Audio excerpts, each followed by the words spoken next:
जय हिंद दोस्तों। स्वागत है आपका मेरे YouTube चैनल नेशनल नॉलेज पर। दोस्तों, आज मैं आपको परमेय संख्या के अंतर्गत एक समतुल्य परमेय संख्या होती है उसको करना सिखाऊंगा। ये दो संख्या आप देख रहे हैं, ये परमेय संख्या दी हुई है। इसमें पूछा जा रहा है क्या ये दोनों संख्या एक दूसरे के समतुल्य हैं यानी बराबर हैं। बस हमें यही चेक करना है और इस संख्या को कैसे चेक करते हैं या कैसे करके दिखाएंगे वो मैं आज आपको बहुत ही आसान तरीके से समझाने वाला हूँ। तो देखिए, सबसे पहले हम इसको चेक करेंगे, फिर उसके बाद इस संख्या को चेक करेंगे। ठीक है। चेक करने का मतलब ये है कि सबसे पहले हम इस संख्या को निकालेंगे, फिर हम इस संख्या को निकालेंगे। मैं आज आपको बहुत ही आसान तरीके से बताऊंगा जिससे कि जो कमजोर छात्र है वो भी सीख जाएगा। तो समतुल्य परिमेय संख्या का जो प्रश्न है वो अक्सर एग्जाम में पूछा जाता है और उसको निकाल के दिखाना पड़ता है कि ये संख्या कैसे होगी। तो देखिए, सबसे पहले हम इस संख्या को लेते हैं। इस संख्या का सबसे पहले हमें क्या करना है, इस संख्या का सबसे पहले हमें मासापा करना है, यानी हाईएस्ट कॉमन फैक्टर, यानी बड़ी से बड़ी संख्या ये। तो देखो, -16 इसका हम क्या निकालेंगे, मासापा निकालेंगे। तो आइए मैं मासापा यहाँ निकाल देता हूँ। तो बड़ी वाली संख्या हम बीच में लिखेंगे और छोटी वाली संख्या हम बाहर लिखेंगे, तभी मासापा निकलेगा। 16 10 में से 6 गया, 4 बचा। अब ये वाला 16 हम यहाँ उतार लेंगे, 4 चौक 16। तो ये जब पूरा पूरा कटा है वो किससे कटा है, अंतिम में ये 4 से गया है। तो यानी वो बड़ी से बड़ी संख्या कौन सी है जो इन दोनों को काट दे, वो है 4। तो इसमें डिवाइड और इसमें भी डिवाइड हम किससे करेंगे, 4 से ही करेंगे। जी हाँ, समतुल्य परिमेय संख्या को फाइंड करने के लिए हमें यहाँ पर भाग का निशान लगाना पड़ता है। तो दोनों में हम 4 से भाग करेंगे। क्यों? क्योंकि यह अंतिम बार 4 से ही पूरा पूरा गया था। तो इसी 4 से इसको भाग करेंगे। तो इसको जब 16 को हम 4 को 16 से भाग करेंगे तो 4 चौक 16 पूरा पूरा गया और 4 पंजे 20। ठीक है। अब ये माइनस था, ये माइनस इधर आ जाएगा।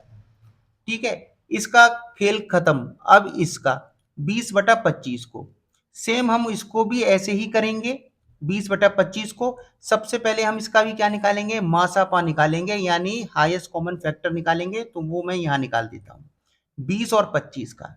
तो बड़ी संख्या अंदर और छोटी संख्या बाहर। देखिए, 20 से कम 20 या 5 बचा। अब इस 20 को यहाँ करेंगे, 5 चौक 20। अंतिम बार ये पूरा किससे कटा, 5 से कटा। तो अब यह क्या करेंगे, इसको भी हम 5 से भाग करेंगे और इसको भी हम 5 से भाग करेंगे। ठीक है। आई होप कि आपको ये समझ में आ रहा होगा। बहुत ही आसान तरीके से समझा रहा हूं मैं इसको।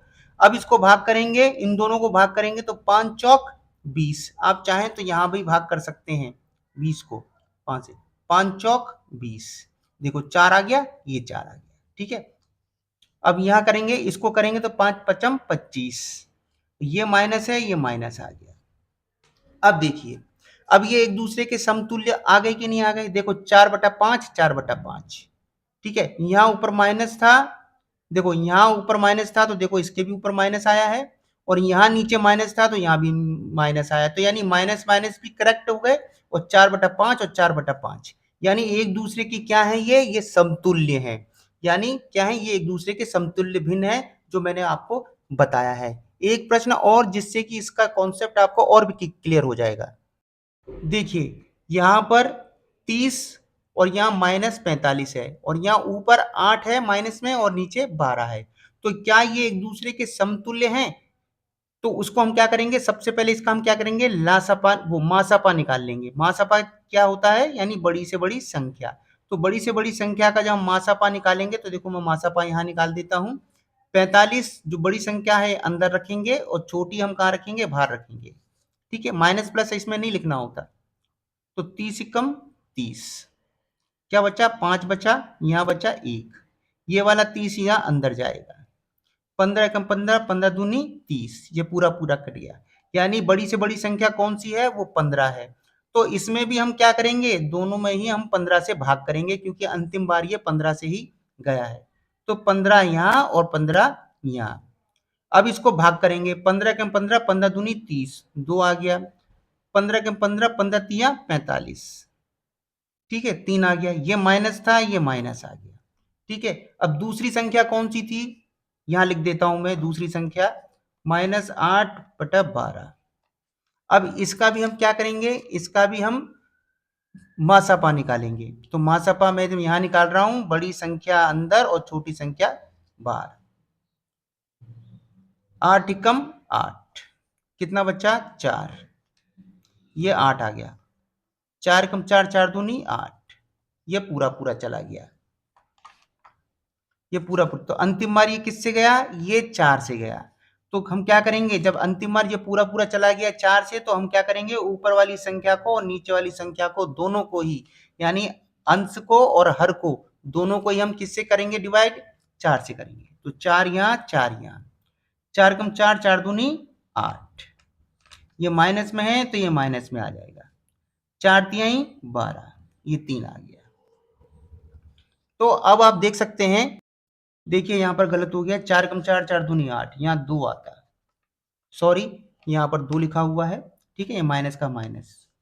अब देखिए ऊपर देखिए, इसको देखिए आप, ये 30/45 का कितना आया, 2/3 आया, नीचे माइनस था तो नीचे माइनस आ गया, और यहाँ ऊपर माइनस था, ऊपर माइनस आ गया, 2/3 और 2/3 इसका भी आ गया, यानी इसका माइनस नीचे आ गया और इसका माइनस ऊपर आ गया, तो माइनस माइनस हो गए बराबर, और 2/3 और 2/3। ठीक है, तो दोनों क्या है, एक दूसरे के क्या है, ये समतुल्य भिन्न है। तो इस तरह जो प्रश्न आते हैं वो समतुल्य भिन्न के आते हैं, और सबसे ज्यादा ये डीएलएड वगैरह परीक्षाओं में और यूपी बोर्ड की परीक्षाओं में ये प्रश्न पूछे जाते हैं। तो मुझे उम्मीद है कि समतुल्य भिन्न के जो प्रश्न हैं वो आपको अब आसानी से कर सकते हैं। चाहे कैसा भी प्रश्न आ जाए, माइनस कहीं भी लगाओ, उससे कोई दिक्कत नहीं है, बस आपको बस जैसा मैंने आपको बताया आप ऐसा निकालेंगे तो आसानी से इस प्रश्न का जवाब लिख सकते हैं। इसी तरह मेरे YouTube channel knowledge national knowledge को देखते रहिए, और चैनल को लाइक और सब्सक्राइब भी कीजिए। बहुत बहुत धन्यवाद।